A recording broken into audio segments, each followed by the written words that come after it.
What would you do if you found out that the meat you had been buying for years from a friendly butcher with a smile on his face actually belonged not to animals, but to people?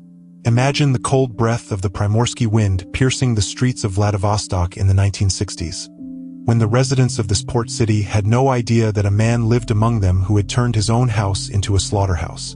Elisey Petrov, an ordinary butcher by appearance, over 15 years turned his profession into a cover for monstrous crimes, making his own relatives the source of his product.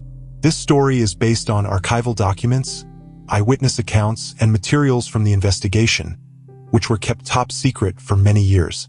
If you are interested in similar stories about the dark pages of our history, don't forget to subscribe to the channel to receive notifications about new investigations of the past.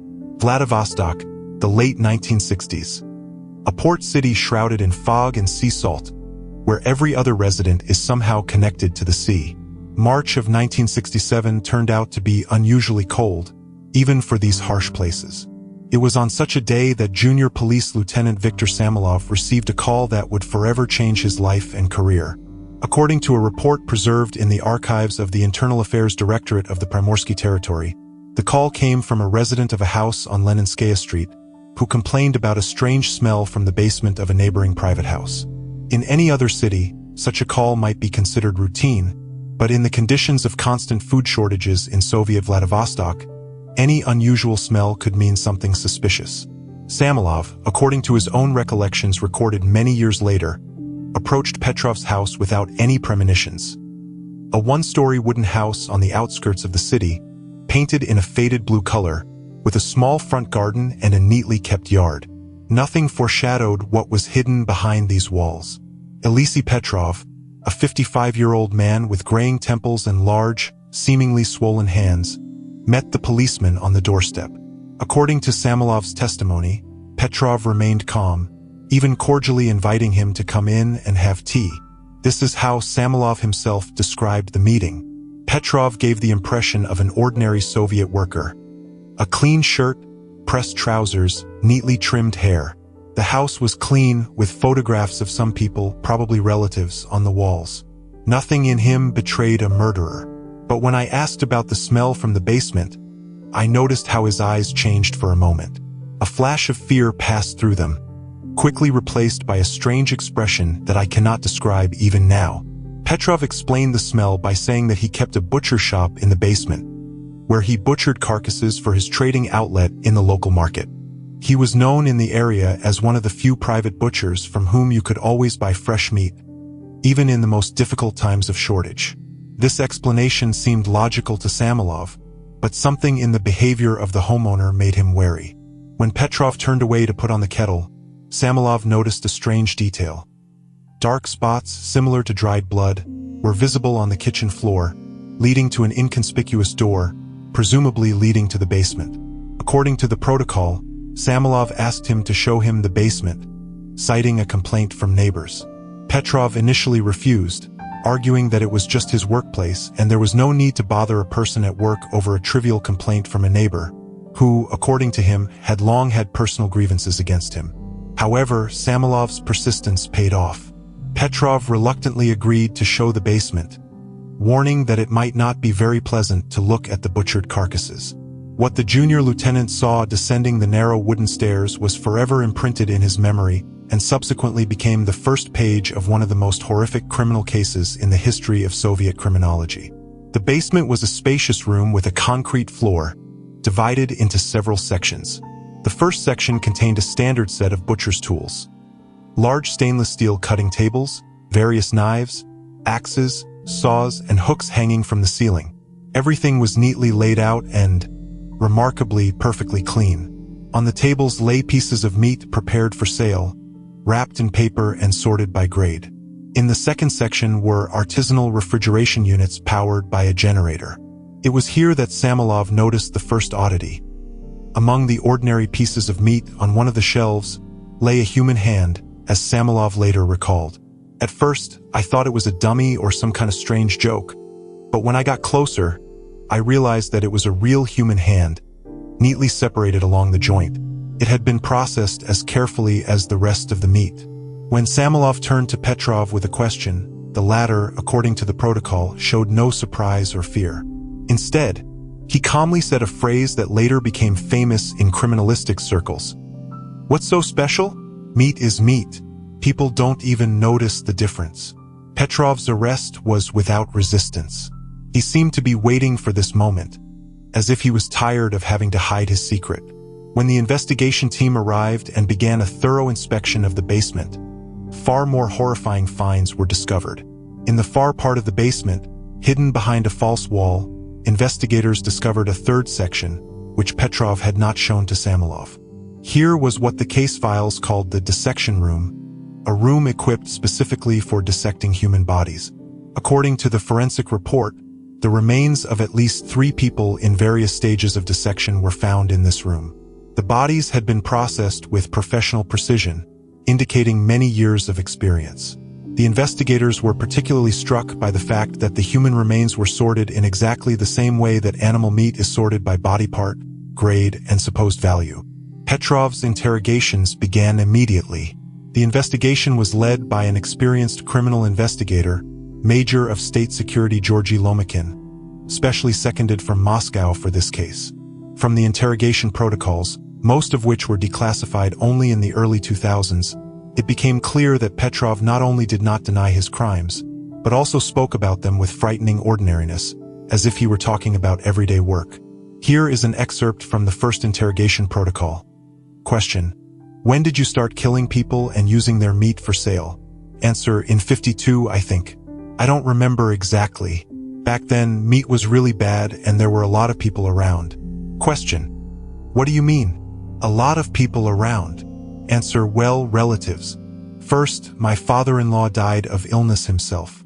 Burying costs money, and my family is hungry. So I thought, what's the difference? Meat is meat.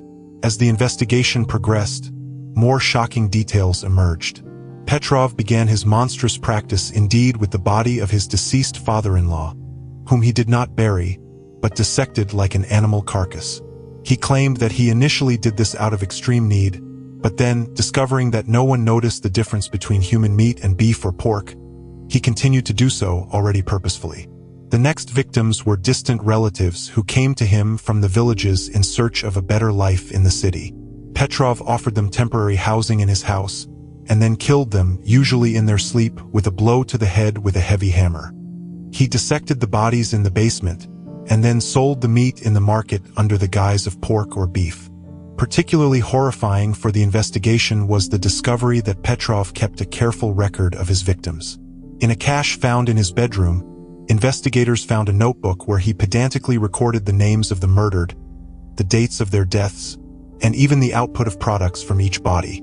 According to these records, over 15 years of his activity, Petrov killed and processed 27 people, most of whom were his relatives to varying degrees. From Petrov's notes, Anastasia Kuzmina, the wife's second cousin, 22 years old, arrived May 15, 1960 from the village of Mikhailovka.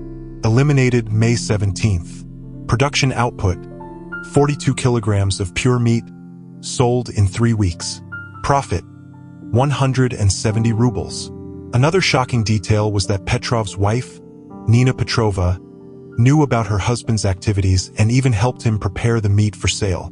She was arrested simultaneously with her husband and claimed during interrogations that she was afraid of him and did not dare to contradict him. However, the investigation established that Nina actively participated in the family business. In particular, she was engaged in selling meat in the market and preparing various meat delicacies, which were popular among local residents. From the testimony of the Petrov's neighbor, Klavdia Semenova, Nina always treated us to homemade dumplings and cutlets. She said that they had a special recipe, a family one. Their meat was always surprisingly tender, not like in the store. Now I think about it and I feel sick at the thought that I could have eaten that. As the investigation revealed, the Petrovs not only sold human meat in the market, but also supplied it to several local canteens and even to one of Vladivostok's restaurants. The owners of these establishments claimed that they did not know the origin of the meat and considered Petrov just a successful private supplier who somehow bypassed the state monopoly on meat products. The director of Canteen No. 7, Raisa Vasilyeva, testified during interrogation. Petrov offered meat at a price below the state price, and the quality was excellent. In conditions of constant shortage, this was a real salvation for our canteen. We never asked where he got the meat, assuming that he had some connections with collective farms or state farms. Of particular interest to the investigation was the question of how Petrov managed to remain unnoticed for so long. The investigation showed that he chose his victims very carefully, preferring people who had recently arrived in the city, did not have a wide circle of acquaintances, and whose disappearance could go unnoticed. Often, these were his own relatives from distant villages who came to Vladivostok in search of work or a better life. Petrov offered them to stay with him, and then, when they settled in, he wrote letters on their behalf to relatives remaining in the village stating that they had found a good job, often related to the sea or long voyages, and therefore would not be able to write or visit for some time. From the case materials, the accused Petrov systematically sent fake letters on behalf of his victims to their relatives in order to avoid suspicion.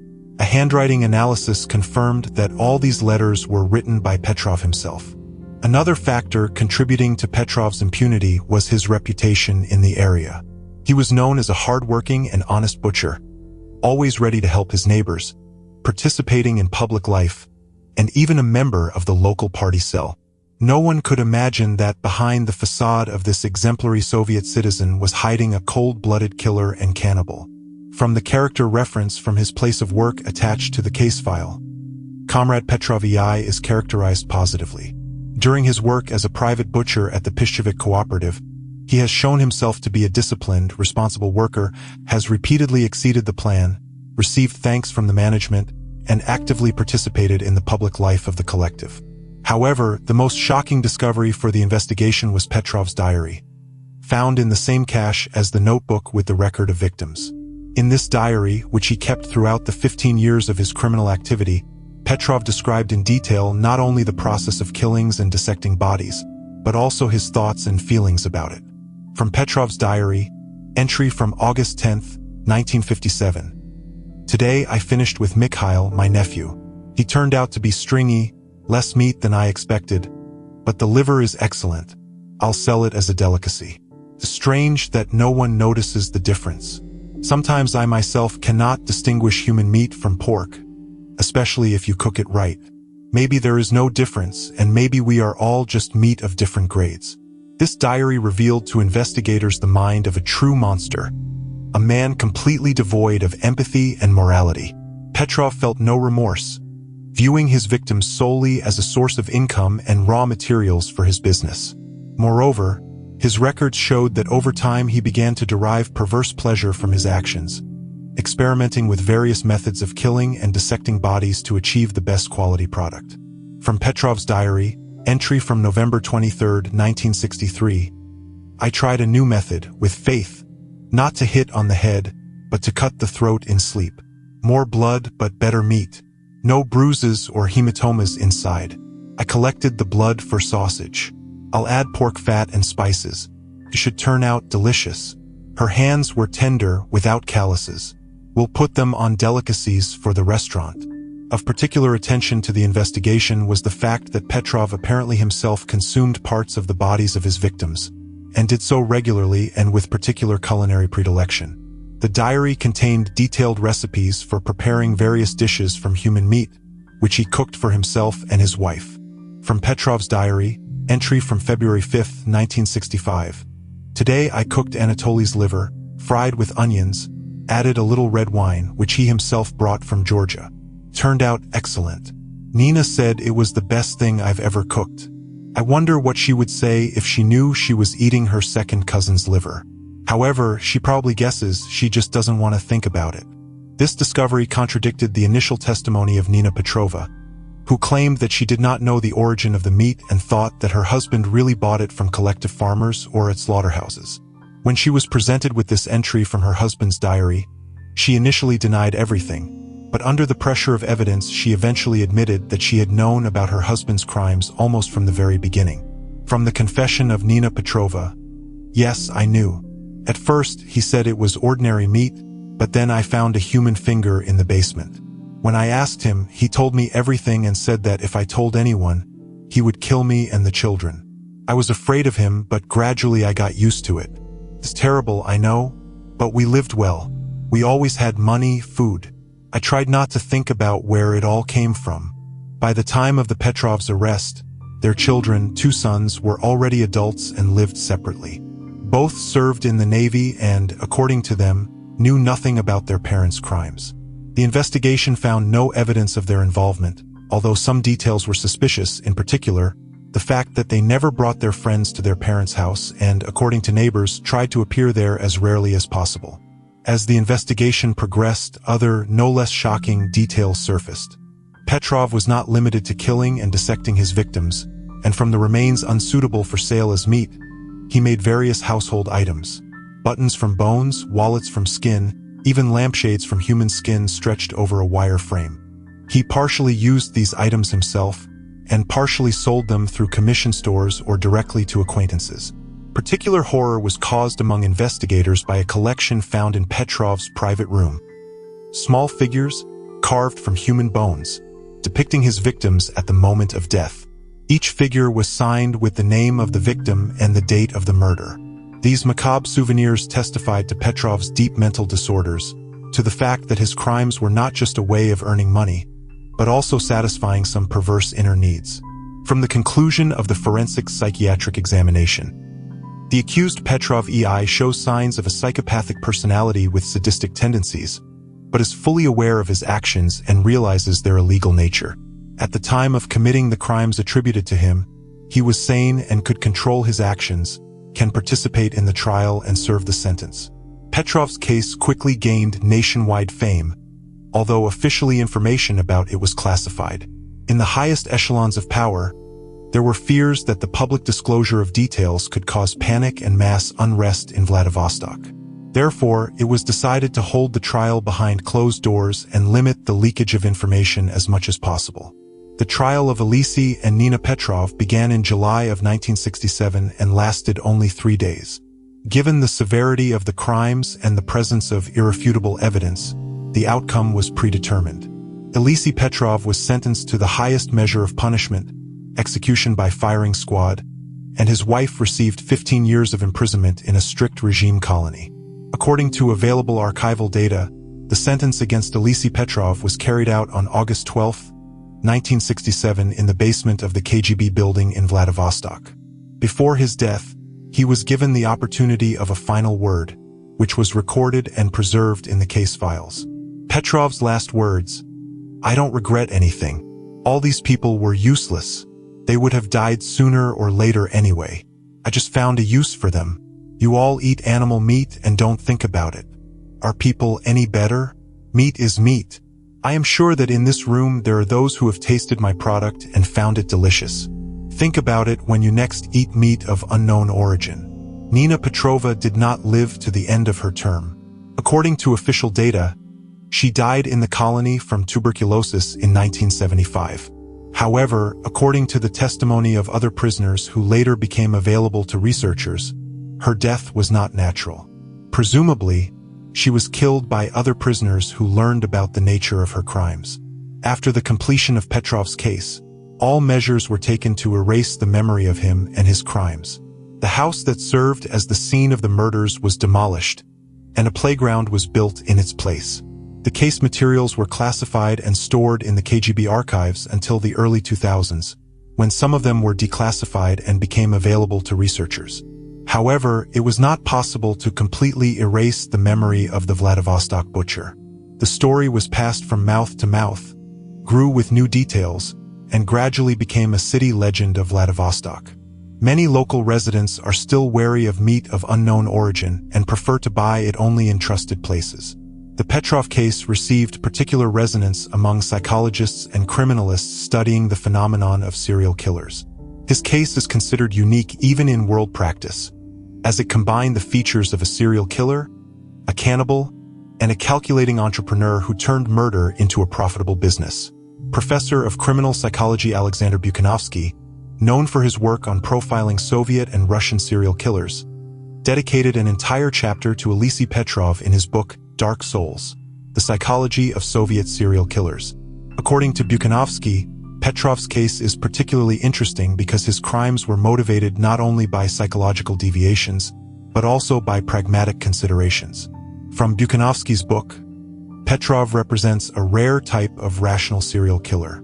Unlike most known cases where the motivation is sexual deviations, thirst for power, or pathological hatred, Petrov killed primarily for material gain. At the same time, he showed classic signs of psychopathy: lack of empathy, manipulativeness, superficial charm, and a complete lack of remorse. This makes his case particularly valuable for understanding the nature of serial killings as such. But perhaps the most disturbing aspect of this whole story was the fact that for 15 years, residents of Vladivostok consumed human meat without suspecting it. This discovery caused a real shock in the city, when information still leaked to the masses, despite all the efforts of the authorities to hide the details of the case.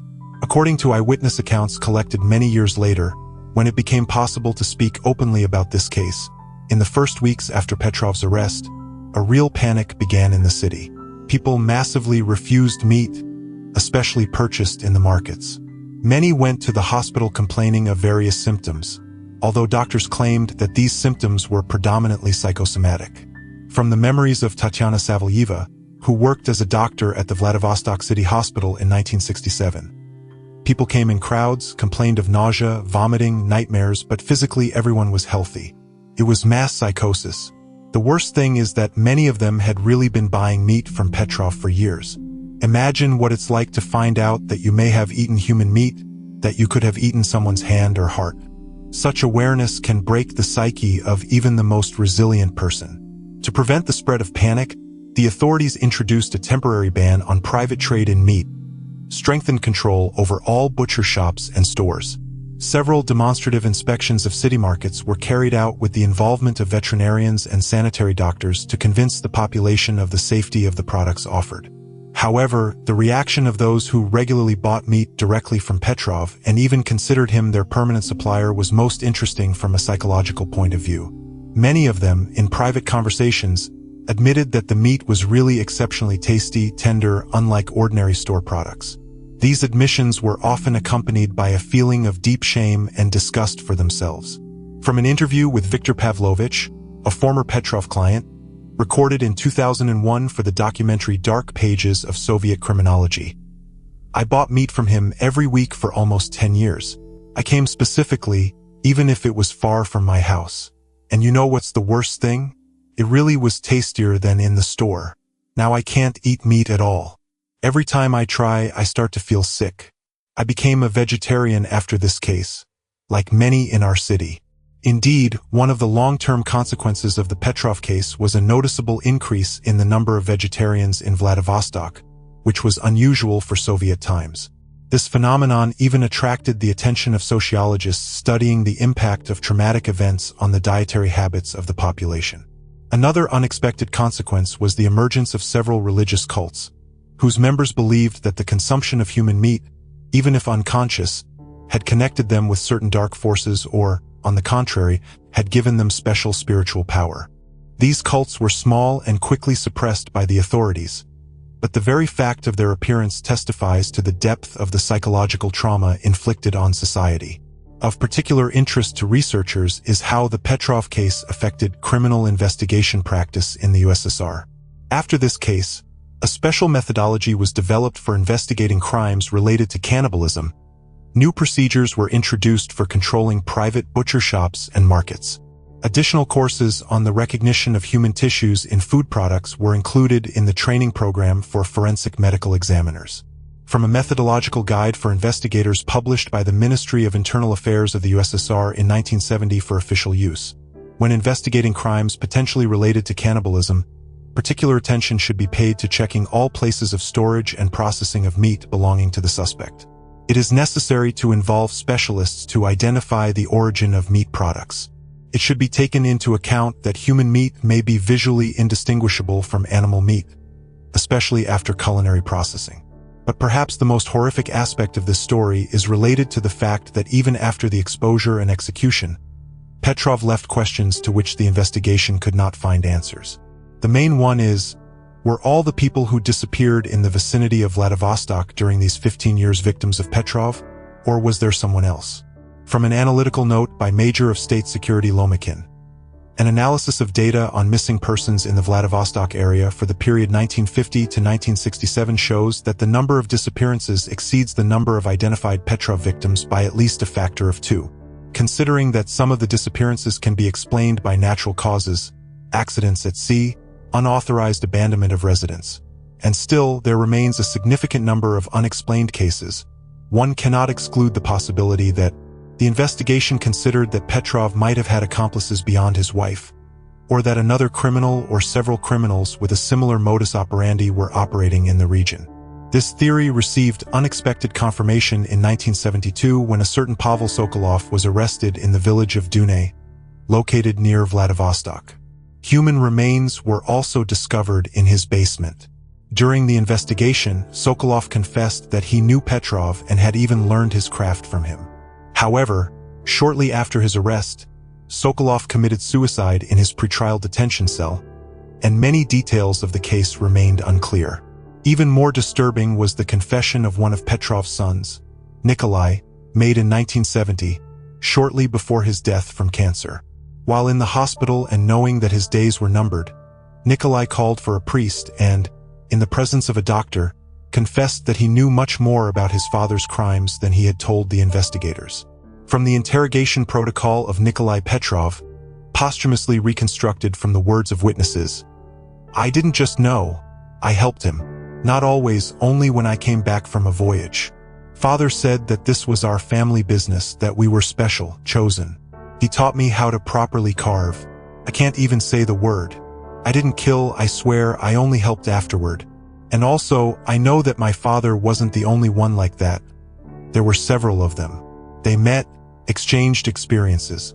One of them worked in a morgue, another was a cook in a restaurant. I don't know their names. Father never said, but they existed and perhaps still exist." This confession sparked a new wave of investigations, but no concrete evidence of a cannibalistic circle in Vladivostok was found. Nevertheless, this version became firmly entrenched in urban folklore and became part of local mythology. In the early 1990s, when many previously classified archives became available, the Petrov case attracted the attention of not only Russian but also foreign researchers. The American criminologist Robert Ressler, known for his studies of serial killers, visited Vladivostok in 1994 and gained access to the case files. In his book Hunters of Monsters, a comparative analysis of serial killers from different cultures, he dedicated a separate chapter to Petrov. From Ressler's book, the case of Elisey Petrov is unique even by the standards of world criminology. Most known cannibalistic serial killers, such as Albert Fish or Andrei Chikatilo, consumed parts of their victims' bodies due to psychosexual deviations. Petrov, however, turned this into a business model which indicates a completely different psychological profile. He can be called a pragmatic cannibal, which is extremely rare. It is interesting to note that in the 1990s, when Russian society was undergoing a period of deep economic crisis and rising crime, the story of Petrov unexpectedly received a new interpretation. In some marginal publications, there were even attempts to portray him as a kind of folk hero who found a way to survive and provide for his family in difficult times. Of course, such an interpretation aroused the indignation of most people, especially those who lived in Vladivostok in the 1960s and remembered the real horror associated with this case.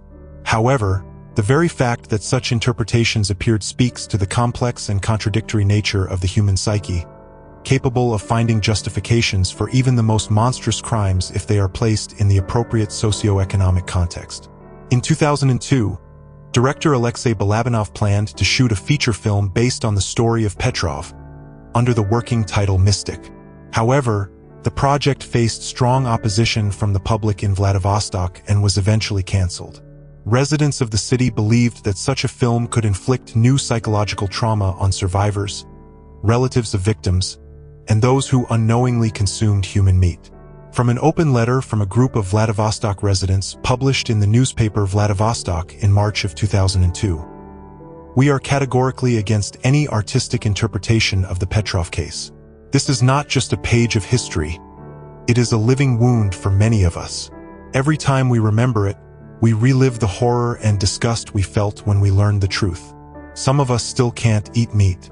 Some still wake up in a cold sweat from nightmares. Please leave the story to historians and criminologists.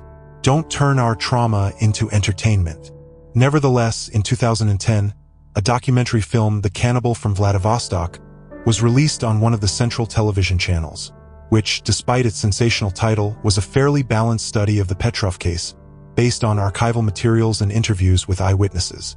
The film aroused a new wave of interest in this story, especially among the younger generation, who knew about it only from urban legends. From an interview with psychologist Marina Kravchenko, who participated in the creation of the film, it is important to understand that the Petrov case is not just a criminal story. It is a collective trauma of an entire city. For Vladivostok, this event became a kind of point of no return, after which people's attitude toward each other, toward food, toward safety changed. Even now, more than 50 years later, this trauma continues to influence the urban consciousness, shaping certain behavioral patterns. For example, in Vladivostok, there is still a noticeably more wary attitude toward meat of unknown origin than in other cities in Russia.